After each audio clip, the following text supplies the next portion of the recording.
dans le cadre de la formation consultant libre, il y a les deux mots, il y a consultant et il y a libre.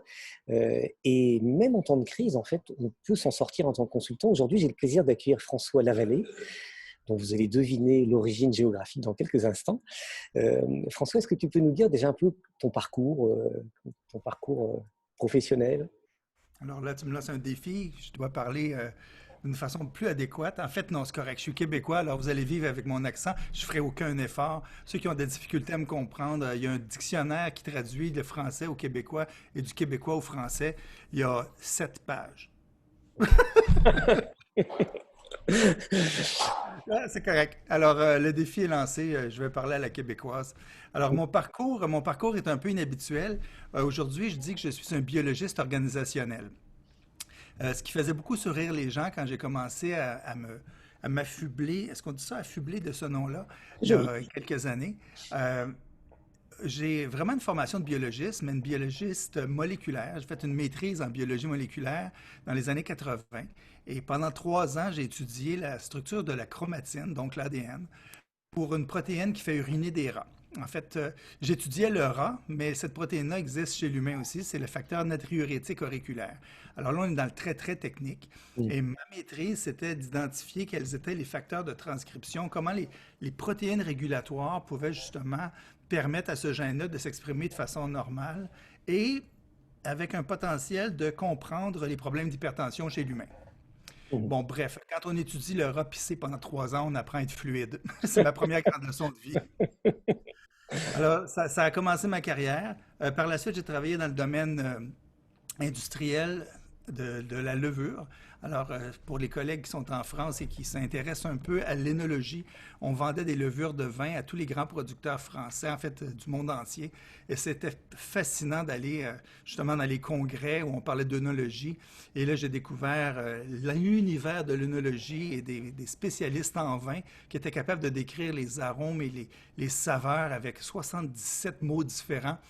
Alors que moi, finalement, je prenais du vin, puis tout ce que je trouvais à dire, c'est il est bon. Bref.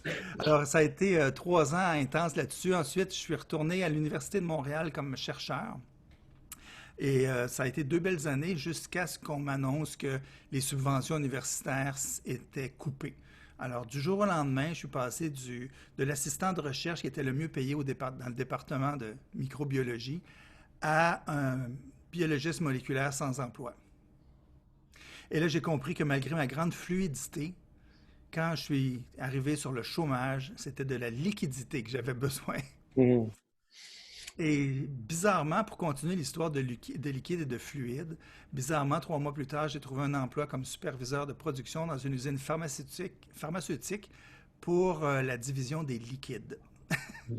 Alors, il y a comme une Mm. vague qui se suit. J'ai fait ça pendant quelques années pour me rendre compte que, comme superviseur de production, j'avais pas vraiment de talent. J'étais beaucoup trop axé vers les résultats, passé vers l'humain. Et bizarrement, je suis devenu un formateur plutôt qu'un superviseur. Et ça, c'est en 96 et je suis jamais revenu à autre chose que de la formation, de l'éducation, de l'enseignement, du coaching, de l'accompagnement. Alors, de 96 à 2005, j'ai été superviseur et gestionnaire de formation dans les grosses industries pharmaceutiques, l'industrie pharmaceutique américaine typique, avec des centaines d'employés dans les usines et une gestion de la formation qui était assez traditionnelle, mais toujours avec un- une pensée vers les résultats et l'humain, et non pas seulement cocher des petites cases pour dire qu'on avait fait les bonnes choses. En 2005, les mandats devenaient moins intéressants. J'ai décidé de lancer mon entreprise que j'ai appelée Aliter Concept. Aliter, c'est un mot latin qui veut dire autrement. On connaît alter ego. Mhm. Aliter, c'est comme une déclinaison latine. J'ai jamais fait de latin d'ailleurs. Mm. Alors, Aliter Concept pour dire que ce que je fais, c'est autrement. Ça semble être du bluff jusqu'à un certain point. Tout le monde dit ah oui, mais avec moi, c'est différent. Mais pour moi, c'est important de dire que je n'utilise pas les techniques traditionnelles. Je n'ai pas un parcours traditionnel. Et je suis passé de biologiste moléculaire à biologiste organisationnel parce que après 10 ans de business, je me suis rendu compte que dans le fond, ce que je faisais était très similaire aujourd'hui à ce que je faisais il y a longtemps. C'est-à-dire, avec les rats, avec les molécules, avec l'ADN, c'était des protéines qui interagissaient ensemble pour dans le fond, faire exprimer l'ADN de la cellule d'une façon saine et efficace. Et j'ai réalisé que dans les entreprises, les molécules, c'est des gens. Mhm. L'ADN, c'est le code d'éthique, le code de déontologie, les procédures. Et puis, il fallait que les gens interprètent les procédures pour créer un produit, un service. Et la seule façon pour cette compagnie-là de réussir, toutes les compagnies, c'est quand les gens interagissent. Alors, je dis que la biologie organisationnelle, c'est la science des interactions humaines. Et alors, donc, je pense que tu es intervenu pour pas mal d'entreprises. Oui. L'un des défis quand on est entrepreneur, c'est de trouver des clients et de développer. C'est quoi un peu, toi, tes conseils, tes secrets par rapport à ça, par rapport au développer un business de consultant? Un de mes collègues consultants un jour m'a dit, si tu veux manger, il va falloir que tu ailles à la chasse. Si tu ne tues pas, tu ne manges pas. Mm. Alors, beaucoup de gens m'appellent puis ils me disent, ah, ça m'intéresse, je veux me lancer en consultation. La première question que je leur pose, c'est, est-ce que tu aimes la chasse? Mm. Et souvent, les gens me disent, ah, ben moi, tu sais, faire de la sollicitation, appeler des clients à froid, c'est pas tellement mon fort, je préfère qu'ils m'appellent. Ouais, moi aussi. Mm. Moi aussi, je Oui. préfère qu'ils m'appellent. Mais j'ai eu la chance de faire partie d'un réseau de formateurs quand j'étais en formation pharmaceutique. Quand j'ai démarré mon entreprise, le réseau voulait que je m'occupe d'eux encore. J'étais le président de l'association à cette époque-là. Donc, mes premiers clients, ça a été de contacter mes anciens collègues du réseau et de dire, est-ce que tu as besoin de moi? Mm. Aimerais-tu que je fasse quelque chose? En fait, j'ai eu encore plus de chance que ça parce qu'un de ces contacts-là du réseau m'avait appelé avant même que je lance mon entreprise et demandait des références pour un formateur externe pour aller les aider. Et on dirait que les étoiles se sont alignées, tout a cliqué dans cette 5 secondes-là. J'ai carrément demandé à cette personne-là, si c'était moi le formateur, est-ce que tu m'engagerais? Mm. Et puis on m'a dit, oui, je t'engagerais pour les 3 prochaines années, pas pendant un an à chaque fois, Mm. mais je t'engagerais au moins 3 fois pour que tu viennes former les gens. Et là, j'ai calculé et je me suis dit, bon, ben si les gens sont prêts à payer ça pour moi, puis que j'ai déjà comme une promesse de business récurrente, pourquoi pas? Et je t'ai vu faire ce signe-là. Oui. C'est-à-dire que consultant, ça passe par le téléphone alors, les secrets pour avoir du business? Ça passe, en fait, ce premier contact-là, on l'avait fait dans nos rencontres en face à face. Et puis, ça s'est réglé très, très rapidement par téléphone. Mais le secret de cet appel-là, qui était très court, c'est parce qu'on avait... Alors, le secret de la consultation, comme dans n'importe quelle vente, je crois que c'est bâtir d'abord la relation. Mm. Et pour reprendre les paroles d'une sage en management, Mary Parker Foley, qui est décédée en 1927, je crois, ou 32, en tout cas, ça fait 100 ans. Assumons que ça fait 100 ans qu'elle n'est plus. Et puis elle dit, quand on entreprend une relation, on ne devrait jamais commencer une relation avec un objectif précis en tête, autre que celui de bâtir la relation. Mhm. Mhm. Et ça, c'est comme une dichotomie parce que d'un côté, on veut avoir le contrat, on va avoir le mandat, on va avoir la mission que notre client va nous apporter. De l'autre, quand on rencontre le client, tout ce qu'il faut avoir en tête, c'est comment est-ce que je peux arriver à connaître cette personne? Mm.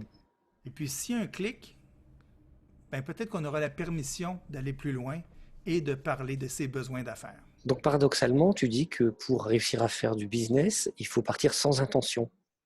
Ouais, En tout cas, la seule intention, c'est celle de créer de la relation. oui.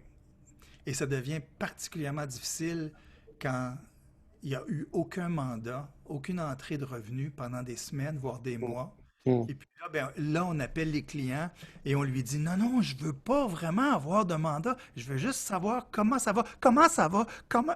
Ouais. Et là, ça ne marche pas. Il y a Mm. comme une aura d'incertitude et d'ambiguïté autour de nous quand on appelle un client pour avoir un mandat. On n'a pas besoin de parler. Le client le sent. Et comment faire à ce moment-là, justement? Parce que tu es en train de parler du stress auquel sont confrontés beaucoup de consultants quand ils sont en particulier en manque de business. Et on va sentir tout de suite qu'ils sont ensemble. Donc, comment faire? C'est... C'est fou.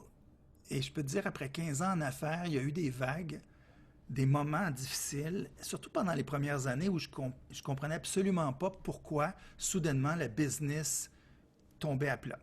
Mm. Bon, par la suite, j'ai compris que c'était l'été, le temps des vacances, et que tout le monde était dans la piscine, et personne ne répond au téléphone quand François appelle.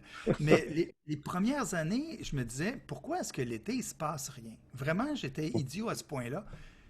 À un moment donné, j'ai compris que si eux sont en vacances, moi, je pourrais prendre des vacances aussi, mais en même temps, je pourrais en profiter pour développer des choses. Mm. Écrire, réfléchir, penser à des nouveaux produits, à des nouvelles stratégies. Donc, cette vacance-là forcée m'a permis de me resituer, me recentrer. Puis je dis ça, mais quand c'est arrivé les premières fois, puis il n'y avait aucun revenu pendant des mois et des mois, disons qu'après la première crise, j'ai compris que à chaque crête de vague, il y aurait un creux. Mais pendant la crête de vague, l'euphorie d'encaisser un chèque de plusieurs milliers de dollars, ça ne veut pas dire de le dépenser. Mm. Mhm. Et donc, le concept de la cigale et la fourmi est toujours vrai.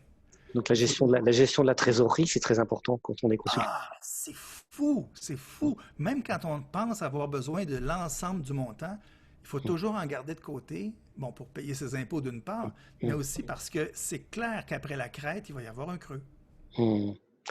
Et ça m'intéresserait aussi que tu partages un peu ton expérience par rapport à cette crise qu'on traverse, la crise du coronavirus, parce que tu m'as confié récemment que toi, tu as fait une très belle année 2020 avec beaucoup de business, Ben oui. alors que on entend que c'est la crise pour beaucoup et que les consultants ont plus de travail. C'est quoi tes...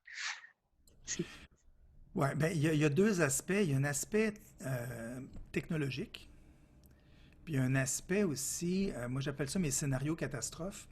L'aspect technologique, c'est rapidement s'adapter à cette nouvelle technologie-là qui est, bon, on utilise Zoom aujourd'hui, mais il y avait Skype depuis une dizaine d'années.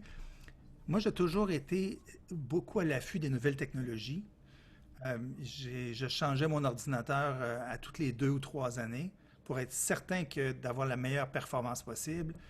J'essaye plein de choses technologiques, que ce soit une souris sans fil pendant les présentations, que ce soit des animations spéciales pendant les présentations. Alors, j'ai toujours eu cet aspect-là. Donc, quand il y a eu le transfert technologique cette année de dire maintenant on va utiliser des vidéoconférences, ben ouais, je me suis acheté une meilleure chaise, j'ai acheté des lumières devant moi pour m'éclairer, puis un écran vert, mais j'avais pas de, j'avais pas de rupture. La deuxième chose au niveau des scénarios catastrophes, c'est que je suis toujours en train d'imaginer qu'est-ce qui va arriver si soudainement j'ai pas de clients. Qu'est-ce qui va arriver si soudainement le service que je leur offre, il n'est pas acceptable. Alors ça, j'ai appris au fil des ans à rapidement, on dit au Québec, se retourner sur un 10 sous ou sur une pièce de 10 centimes. Alors, quand c'est arrivé, et au Québec, on a eu les premières indications de confinement le 12 mars 2020. Mhm. Je dis 2020 parce que quand on va écouter cette interview-là dans 100 ans, il faut que les gens se replacent. Alors, faut être positif, hein? Il faut être Oui. positif, avec des hanches artificielles, des yeux en métal, mais bon. Euh, donc, le 12 mars, on avait l'annonce de notre premier ministre.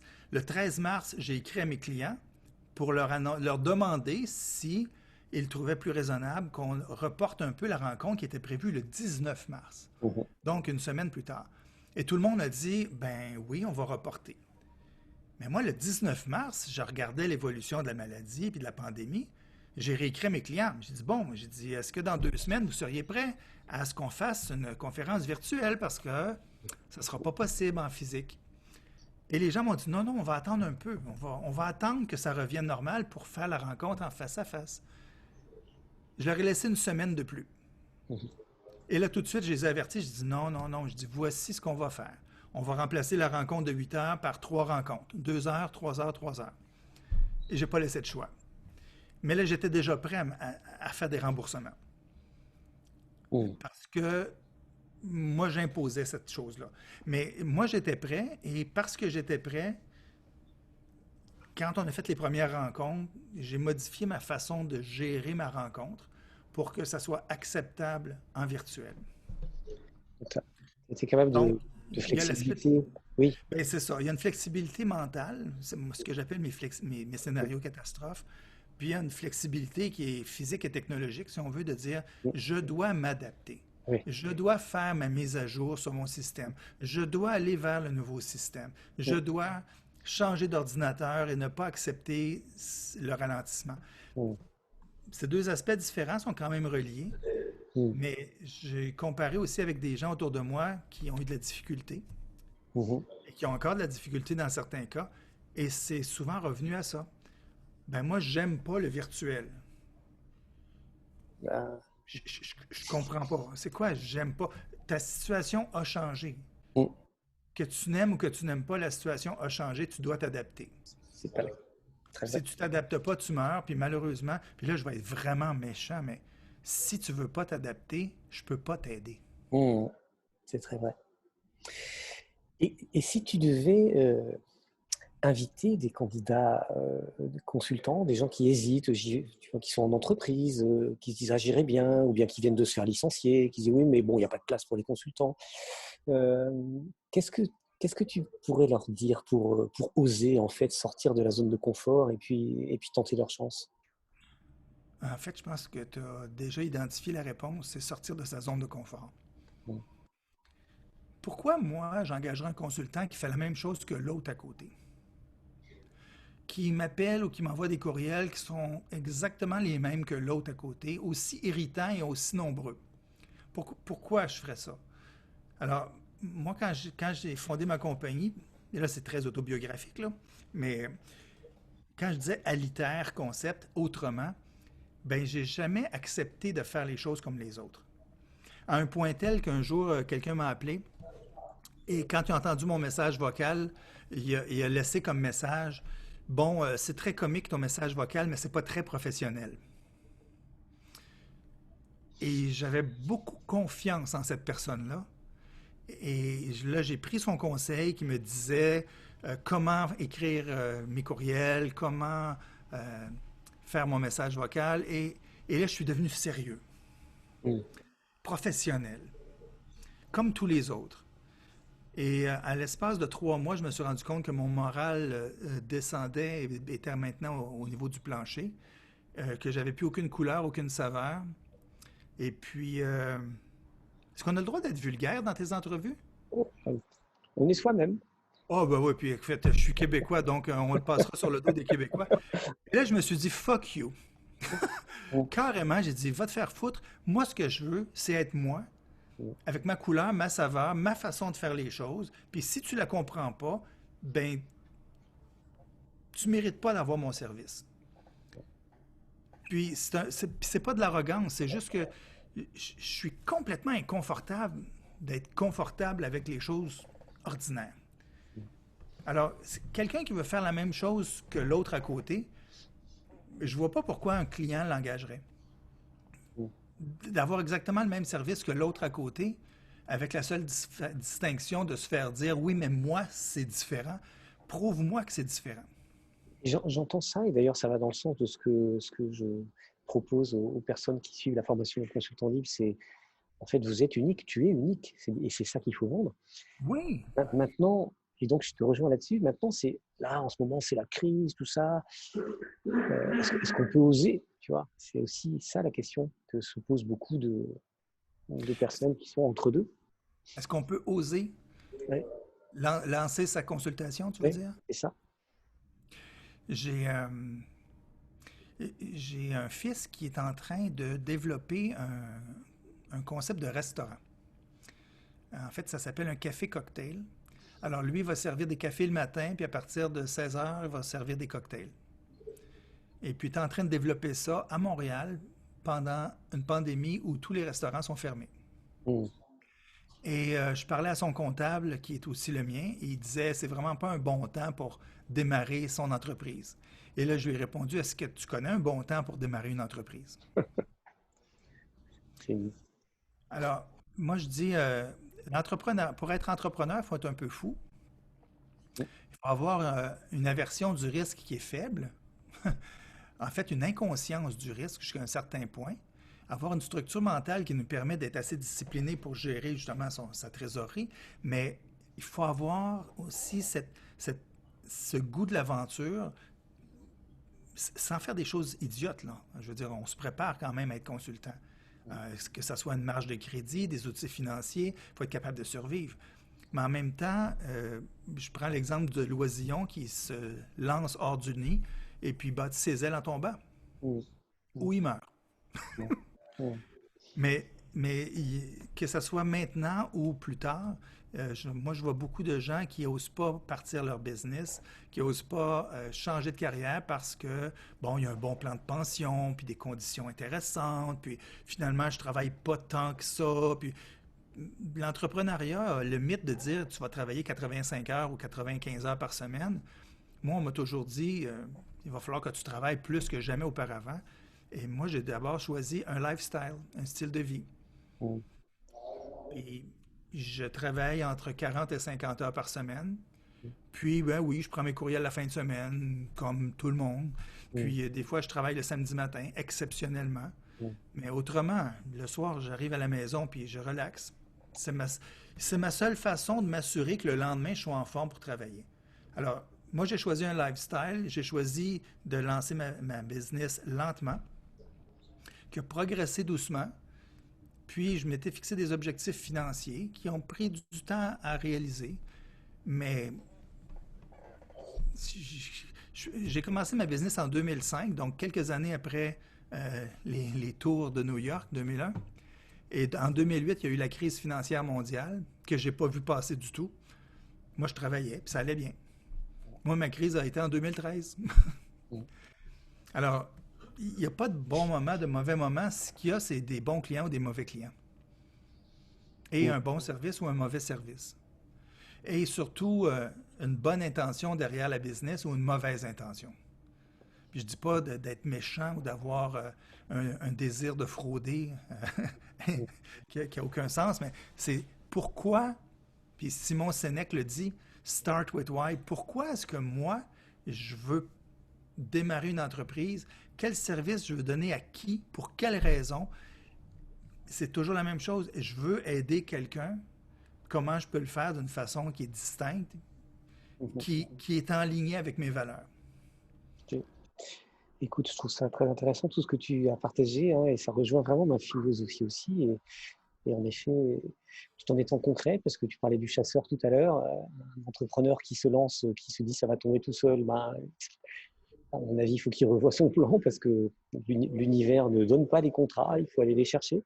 Oui, Et en même temps, se rapprocher de son why, comme tu disais avec Simon Sinek, et en ayant vraiment cette conscience que ce que je dois offrir, ça doit être moi-même, ça doit être unique, et même si c'est pas dans les, tu parlais tout à l'heure, on peut être très professionnel et rigoler, c'est pas interdit. non, Au contraire, évidemment, ça veut pas dire, ça veut dire qu'on est aussi très rigoureux sur ce qu'on fait, oui. et rigoureux et proche de sa fibre. Écoute, je trouve que c'est plein d'enseignements ton histoire. C'était un dernier mot de la fin pour encourager des gens à Ouais. oser. Mais en fait, c'est savoir ce qu'on veut. Et je, quelqu'un qui m'appellerait pour me demander des conseils pour se partir en affaires et qui me dirait que son objectif, lui, c'est de devenir multimillionnaire en quelques années, c'est pas un objectif, ça. Mm. Puis je le dis, puis c'est très, très cliché, mais l'argent, c'est jamais un objectif. Mm. L'argent, c'est un résultat, c'est le succès financier, c'est l'aboutissement d'avoir fait les bonnes choses pour les bonnes raisons. Puis oui, ça sonne cliché Mm. au Mm. max, mais c'est la réalité. Quelqu'un qui veut faire de l'argent, ben, investissez en bourse, puis croisez-vous les doigts, Mm. mais c'est pas une raison d'être pour moi. Mm. Et c'est tellement vrai que pendant des années, j'avais écrit mon objectif financier, c'est d'atteindre tel montant de revenus après tant d'années, et puis tant d'autres années plus tard, ben, j'aurais tel autre plateau. Et pendant 2 ans, j'étais stressé. Pas parce que mon patron mettait de la pression, c'était moi le patron. Mm. Mais j'avais cet objectif-là, puis je me rendais compte que j'arrivais pas à me rendre. Et puis à un moment donné, ben, j'ai dit, ben, tant pis, je vais faire ce qu'il faut, puis j'oublie que c'est un objectif. Mm. Ça a pris 1 an, je l'ai rencontré. Mm. Alors, le stress qu'on se met, à atteindre un objectif, ben, il faut que c'est vraiment que l'intention en arrière soit la bonne et non pas juste d'atteindre l'objectif. L'objectif, c'est pas une fin en soi, c'est Ouais, un moyen pour aller ailleurs. ouais. C'est exactement. Et fais ce qu'il faut, fais ce qui est juste. Et puis même par rapport aux objectifs, quelquefois, la question à se poser, c'est avec qui j'ai envie de faire ça. Parce que c'est qu'on est consultant libre, Oui, c'est ça qu'on peut vivre. Hein, c'est qu'on a vraiment le choix aussi de vivre avec les gens avec qui on a envie de vivre, y compris les clients. Tu parlais des ouais, clients tout à l'heure, bons et mauvais clients. Il n'y a pas de bons et mauvais clients, mais il y a des clients avec qui je m'entends bien et c'est avec ceux-là qu'il faut que je travaille. Et puis oui, ceux avec oui. qui je ne m'entends pas, bah, ma foi, ça c'est le grand choix. Donc consultant libre, c'est vraiment ça. C'est l'indépendance, le fait d'être libre de son choix de son temps, tes vacances, tu parlais tout à l'heure, bah oui, et puis en même temps d'apporter une singularité, quelque chose d'unique. Donc je trouve très chouette tout ce que tu as partagé avec nous et avec les gens qui écoutent. Euh, et puis ma grand merci Ben, ça pour fait ce plaisir. témoignage, François. Ouais, Puis pour tous ceux qui n'ont pas compris, ben, rappelez-moi, je vais traduire. ok. Moi, je mettrai le lien aussi de ton site Aliter sous la vidéo. Ouais. Ça, à bientôt. Merci Voilà. beaucoup.